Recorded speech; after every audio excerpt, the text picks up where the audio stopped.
Wayyoo ijoolleen keenya Saudi Arabiyaa keessatti qalamaa jiru. Ijoolleen keenya Saudi Arabiyaa keessatti dhaanamaa jiru, qalamaa jiru keessa darbanii jechuudha. Sagalee hataanuuf hundi keessanuu sheer godhaa, sagalee hataanuuf dhugaa waaqayyo Saudiin nurraa cufamuu qaba. Saudiin yoo hin cufamne ta'e dhugaa ijoolleen keenya achitti dhumaa jiru jechuudha. Mootummaan akka dhaqqabuuf sheer godhaa viidiyoo kana, baay'ee nama gaddisiisa.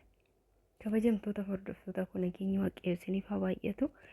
Baay'ee tokko nama gaddisiisa dhugaa waaqayyo. Obboleettii teenya asirratti ilaaltan tuni hiriyaa ishee bira ajjeesan jechuudha. Hiriyaa ishee shukkaadhaan qaltee na bira ajjeeste. Maaf ajjeeste jedhee ani dubbannaani nan dubbadhaani jennaan alanillee na doorsisaa jirti. Na ajjeesuudhaaf na qaluuf na doorsisaa jirti jetteeti barreeffamaan gadhiistee jechuudha. Baay'ee tokko nama gaddisiisa dhugaa waaqayyo. Gara jabeenya ilma namaa, gara jabeenya haganaa waaqayyo nama haa oolchu jechuudha. Akkuma hin dhageessu sagalee isaanii akkatti isaan dhaanan, akkatti isaan dabaddaban, osoo isheen itti watwaattu immaammaa jettee haadha koo jettee osoo isiin kadhattu, osoo itti watwaattu irra ejjetanii qalanii jechuudha. Obbolaawwan keenya keessattuu warra shamarranii baay'ee tokko lubbuu isaanii galaafachaa jiru.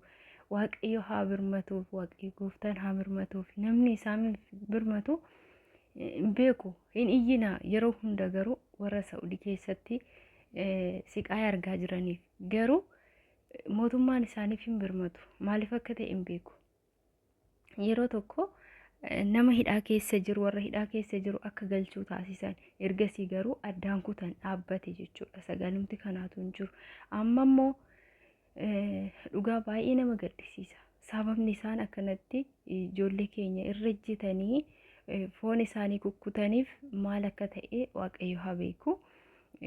Waaqayyo garaa isaanii jabeessee dhugaa waaqayyo shamarran keenya, obbolaawwan keenya mana maadaamii Saudi Arabiyaa keessatti qalamaa jiru. Sagalee haa taanuuf dhugaa waaqayyo. Sagalee haa taanuuf sheer godhaa hundi keessanuu. Sagalee ta'aa fi warra miidiyaa xiqqaa qaban, warra guddaa qaban hundumaaf sheer goonee obbolaawwan keenya warra hafan haa baraaru. Saudiin akka nurraa dhaabbatu, akka nurraa cufamu hundi keenya iyyuu sagalee ta'uu qabna. Hundi keenya osoo sabaan waliin qoonne, osoo amantaan waliin qoonne, osoo gandaan waliin qoonne sagalee ta'uufii qabna. Ijoollee keenya hundumaaf jechuudha. Baay'ee tokko nama gaddisiisa. Waaqayyo isaaniif haa mirmatu. Gooftaa Yesuus Kiristoos isaaniif haa mirmatu. Sheer godhaa viidiyoo.